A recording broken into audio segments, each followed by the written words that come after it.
Assalamualaikum warahmatullahi wabarakatuh. Apa kabar teman-teman semuanya? Semoga dalam lindungan Allah dan mendapatkan ridho dari Allah setiap langkah-langkah kita seharinya. Di sini saya ingin memperkenalkan diri. Nama saya Heri Susanto. Saya mahasiswa pendidikan profesi guru IAIN Curup di Provinsi Bengkulu, dan saya mengajar di SD Negeri 019 Sukajadi di Provinsi Riau. Di kesempatan kali ini saya akan menjelaskan tentang meneladani sifat Nabi Muhammad SAW.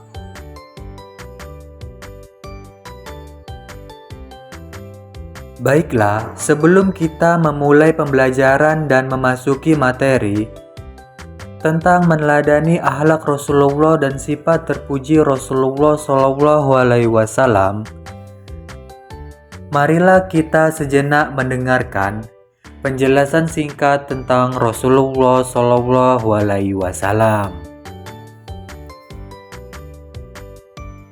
Penjelasan singkat Rasulullah SAW.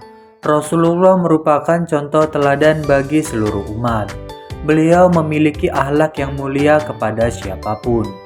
Walaupun kepada orang yang membencinya, dia tetap menyayanginya. Kebencian tersebut dibalas dengan kelembutan beliau. Di bawah ini merupakan penjelasan singkat tentang Rasulullah SAW. Yang pertama, Rasulullah Muhammad SAW merupakan nabi terakhir dalam agama Islam. Beliau dilahirkan di Mekah pada tahun 570 Masehi dan diangkat sebagai Rasul pada usia 40 tahun. Rasulullah mengajarkan ajaran Islam yang meliputi keimanan, ibadah, akhlak, serta hukum. Beliau wafat pada tahun 632 Masehi di Madinah. Baiklah, selanjutnya saya akan menjelaskan tentang pengertian akhlak serta pengertian sifat terpuji. Yang pertama ialah akhlak. Pengertian akhlak secara bahasa. Akhlak adalah istilah yang berasal dari bahasa Arab, yakni akhlak. Secara etimologis, akhlak berasal dari kata halak, yang berarti sifat atau tabiat. Dengan demikian, akhlak merupakan hal-hal yang berkaitan dengan sikap, perilaku, dan tindakan yang dilakukan oleh seseorang dalam berinteraksi dengan orang lain. Akhlak, pengertian akhlak secara istilah. Dalam konteks istilah, akhlak merujuk pada kumpulan sifat-sifat batiniah dan lahiriah yang dimiliki oleh setiap individu yang mendorongnya untuk berperilaku baik serta dengan norma-norma moral yang diakui dalam suatu masyarakat. Akhlak juga sering dihubungkan dengan kepribadian, karakter, serta moralitas seseorang. Sifat terpuji. Pengertian sifat terpuji secara bahasa. Sifat terpuji ialah istilah yang terdiri dari dua kata, yakni sifat yang berarti karakteristik atau atribut, dan terpuji yang merujuk pada sesuatu yang layak dihargai, diacungi jempol, serta dianggap baik dan mulia. Sifat terpuji juga seringkali dihubungkan dengan perilaku atau sifat yang positif dan etis yang dimiliki oleh seseorang. Sifat terpuji. Pengertian sifat terpuji secara istilah. Sifat terpuji merujuk pada karakter atau perilaku yang dianggap baik, mulia, serta patut untuk diteladani dalam berbagai tradisi agama, budaya, serta nilai-nilai moral.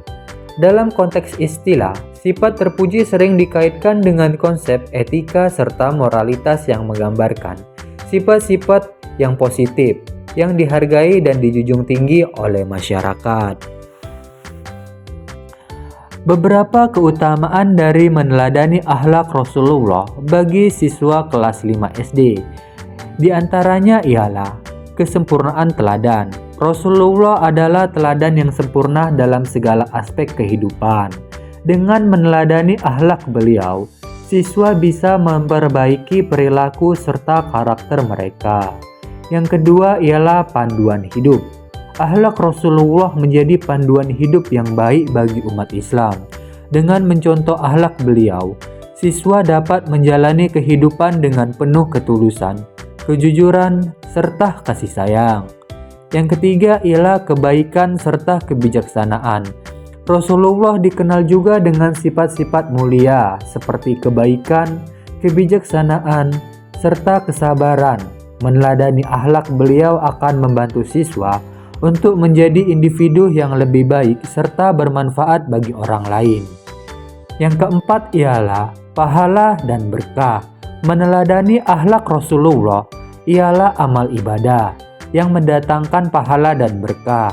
Dengan mengikuti jejak beliau, siswa bisa mendekatkan diri kepada Allah Subhanahu wa Ta'ala dan meraih keberkahan di dalam kehidupan mereka. Contoh sifat terpuji Rasulullah Shallallahu Alaihi Wasallam. Yang pertama ialah sifat sidik atau jujur.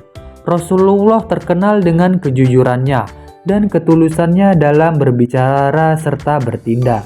Yang kedua ialah sifat tabligh atau menyampaikan. Sifat Rasulullah sebagai seorang nabi adalah menyampaikan risalah Allah dengan jelas dan tulus kepada umatnya. Yang ketiga ialah amanah atau dapat dipercaya. Rasulullah adalah sosok yang sangat dapat dipercaya. Yang keempat ialah sifat patonah atau cerdas.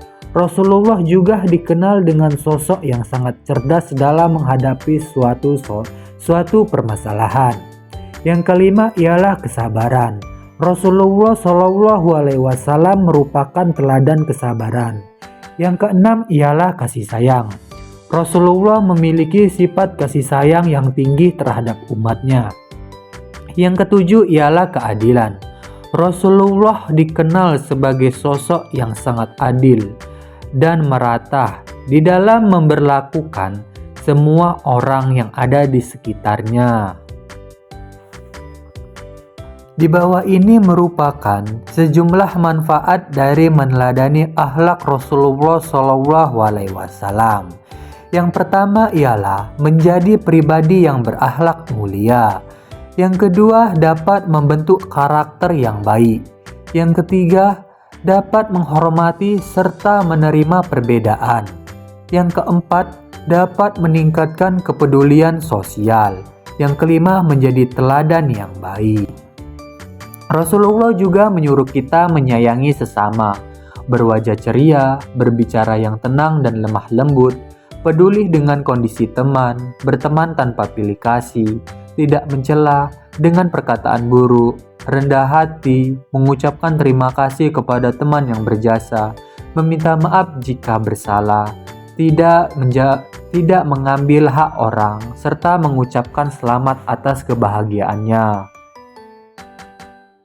Selanjutnya, Rasulullah juga mengajarkan kita untuk menghormati orang tua serta guru dengan cara yang pertama ialah mematuhi nasihatnya.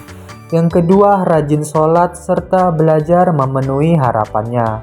Yang ketiga, membantu ibu di rumah. Yang keempat, jika bertemu dengan guru, harus mengucapkan salam. Yang kelima, meminta izin bila mau keluar kelas. Yang keenam, dengarkanlah dengan tertib ketika guru sedang menjelaskan. Yang ketujuh, bertanyalah dengan sopan. Yang kedelapan, selalu ingat dan mendoakan orang tua serta guru. Selanjutnya ialah tugas peserta didik. Sekian dari video penjelasan dari saya. Mohon maaf jika ada salah kata. Wabillahi taufik wal hidayah. Wassalamualaikum warahmatullahi wabarakatuh.